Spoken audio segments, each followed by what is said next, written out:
Good morning to all. I am Gayatri, working as assistant professor in EC department at SNS College of Technology.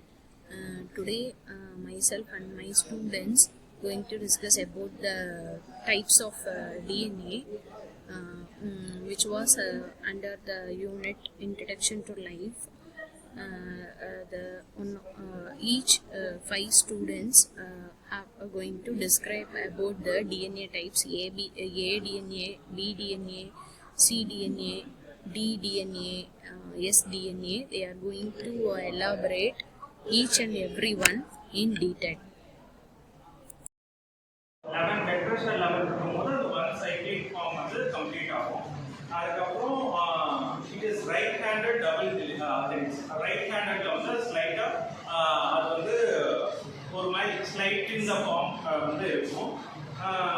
இது வந்து ADNA-க்கும் BDNA-க்கும் ZDNA-க்கும் ஒரு connectivity இருக்கு. But similar டிஃபரன்சியேஷனோட இருக்கு.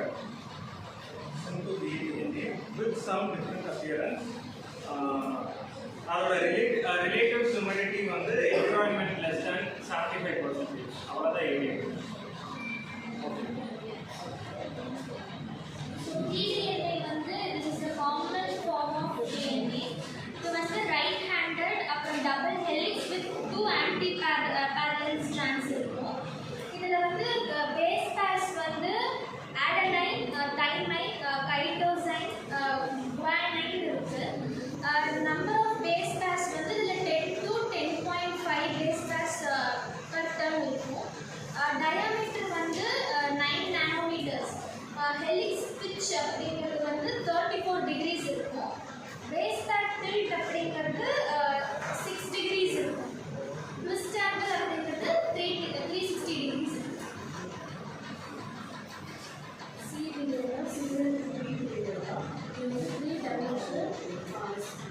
Spiral இருக்கும். இது வந்து நேச்சரோட அப்ளை ஆகாது, லோ இன்புட்டோட தான் அப்ளை ஆகும். இது வந்து அயனைசேஷன்.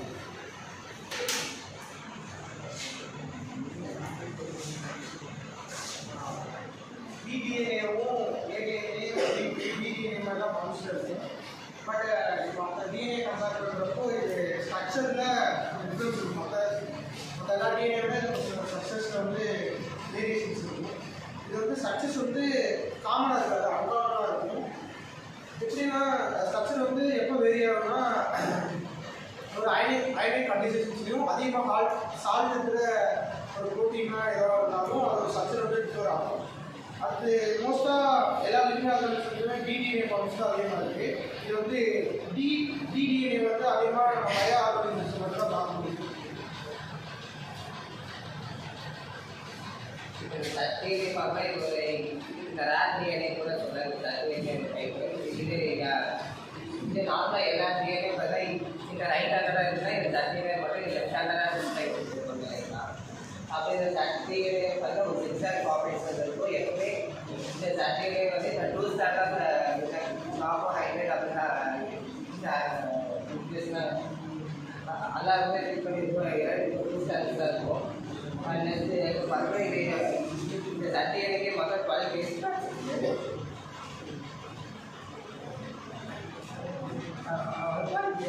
இது வந்து டி கூட கன்வெர்ட் பண்ணால் இது நார்மலாக இல்லை இப்போ நமக்கே ஹியூமன்ஸ் டைப் பார்த்தா இந்த சர்டிஃபிகேட் ரொம்ப கம்மியாக தான் இருக்கும். இது இல்லாமல் கூட இருக்கலாம். இது எல்லா டிகிரியும் வந்து எல்லா ஹியூமன்ஸும்